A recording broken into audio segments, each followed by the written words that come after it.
Back to wild life Bharati. ఈరోజు recipe వచ్చి ములక్కాడ పాలు కర్రీ చేస్తున్నాను. చూద్దాం రండి ఎలా తయారు చేయాలో.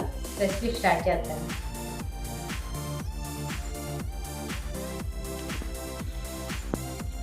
ఇది ఒక ములక్కాడ ఇలా కట్ చేసుకోవాలి. ఇంత ముక్కలు చాలు, ఇంకా పెద్ద అయితే బాగోవు. తర్వాత 2 పెద్ద ఉల్లిపాయలు, 2 పచ్చిమిర్చి, కొద్దిగా కరివేపాకు, 1 రెమ్మ కరివేపాకు, కొంచెం కట్ చేసిన కొత్తిమీర. తర్వాత చిక్కటి పాలు తీసుకోవాలి. మేగడ పాలు ఉంటే మేగడ కూడా తీసుకుంటే బాగుంటుంది.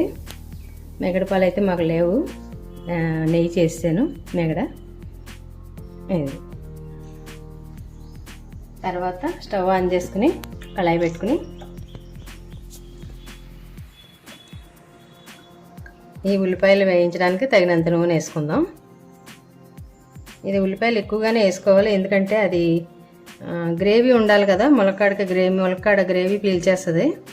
అది కర్రీకి గుజ్జు ఉండాలి కాబట్టి ఉల్లిపాయలు కొంచెం ఎక్కువగానే వేసుకోవాలి.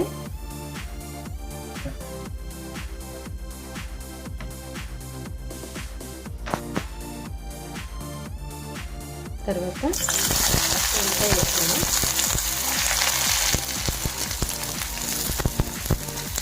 తర్వాత కరివేపాకు,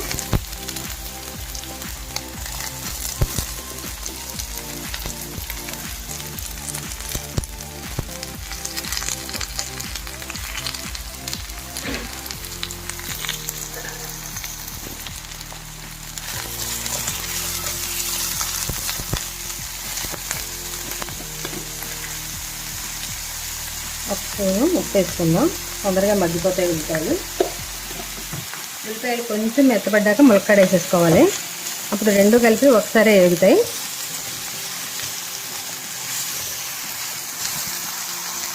కొంచెం వేగినాయి కదా, కొద్దిగా వేగినప్పుడే మాడకుండానే ఈ ములక్కాడలు కూడా వేసేసుకోవాలి. ములక్కాడలు వేసుకుంటే రెండు కలిపి ఇప్పుడు బాగా మగ్గుతాయి. ఉల్లిపాయ ములక్కాడ కూడా మగ్గుతాయి.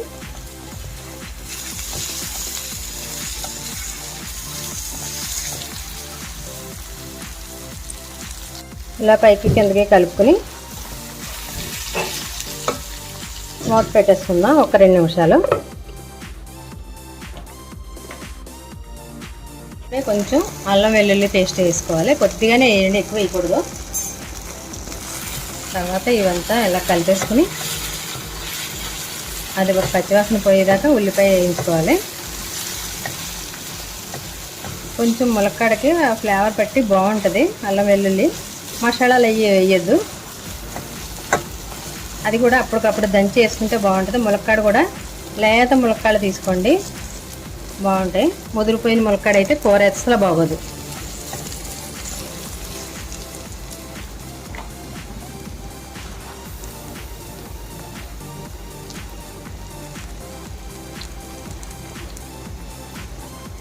ఇప్పుడు 2 స్పూన్లు కారం వేసుకుందాం. ఇది కారం ఎక్కువగా ఉంది, మనం ఆడించాం కదా కారం. ఇది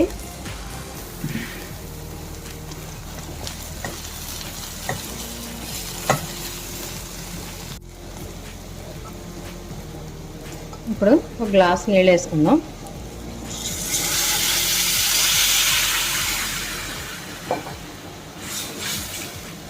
ఇదంతా ములక్కాడకు పట్టి గుజ్జులా తయారయ్యాక అప్పుడు లాస్ట్లో పాలు వేసుకోవాలి, చూపిస్తాను. ఇవంతా దగ్గరికి అయ్యేదాకా మూత పెట్టేసుకుంటే ములక్కాడ మగ్గుతాయి. ఇప్పుడు కూర అయితే ఇలా వచ్చింది. ఇంకా కొంచెం ఇంకొక 2 నిమిషాలు ఉడకాలి. ఇప్పుడు కొంచెం కొత్తిమీర వేసుకుందాం. చూడండి, ఇదైతే దగ్గరగా అయిపోయింది, గుజ్జులా అయిపోయింది కదా కూర అంతా. ఇలా గుజ్జులా అయ్యేదాకా దగ్గరగా ఉండి మాడకుండా ఇలాగ కలుపుకుంటూ ఉంటే సరిపోయింది. ఇది పూర్తిగా ఉడికిపోయినట్టే. ఇది లేత ములక్కాడలు అయితే బాగుంటాయి. ఉడికిపోయింది. తర్వాత ఇప్పుడు నూనె పైకి తేలింది కదా, ఇప్పుడు పాలు వేసుకుందాం. చిక్కటి పాలు వేసుకోవాలి. మేగడ పాలు ఉంటే ఇంకా మంచిది.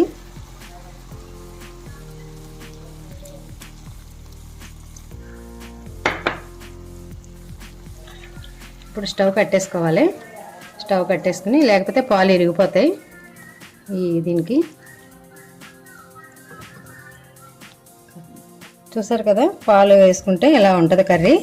దీన్ని మనం ఏం చేయాలంటే ఇప్పుడు కొత్తిమీర వేసుకుని స్టవ్ ఆఫ్ చేసేసుకోవాలి. పాలు వేసిన వెంటనే స్టవ్ కట్టేసుకోవడమే. తర్వాత కొత్తిమీర వేసుకుని మూత పెట్టేసుకుందాం. ఒక 2 నిమిషాలు ఈ వేడికి ఇలాగా కర్రీ బాగుంటుంది. తర్వాత చూపిస్తాను. బౌల్లో తీసుకుందాం. చూడండి, కర్రీ అయితే రెడీ అయిపోయింది కదా, ఇలా వచ్చింది. చాలా బాగుంటుంది కర్రీ. అన్నంలోకి చపాతీల్లోకి చాలా బాగుంటుంది.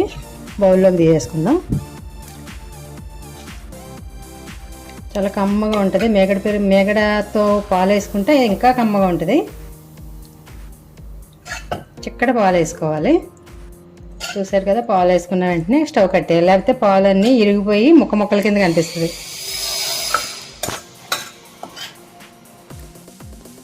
చూసారు కదా, కర్రీ అయితే ఇలా వచ్చింది. మీరు కూడా ఇలాగే చేసుకోండి. ఎలా వచ్చిందో కామెంట్లో చెప్పండి. ఇప్పుడు తిని చూస్తాను.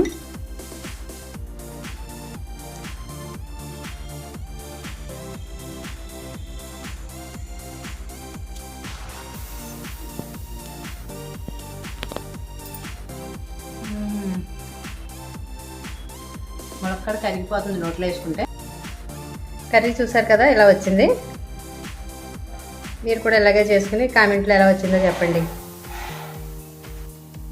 లైక్ చేయండి, షేర్ చేయండి, సబ్స్క్రైబ్ చేయండి, మన ఛానల్ని ఎంకరేజ్ చేయండి. మరొక మంచి వీడియోలో మళ్ళీ కలుసుకుందాం. బాయ్.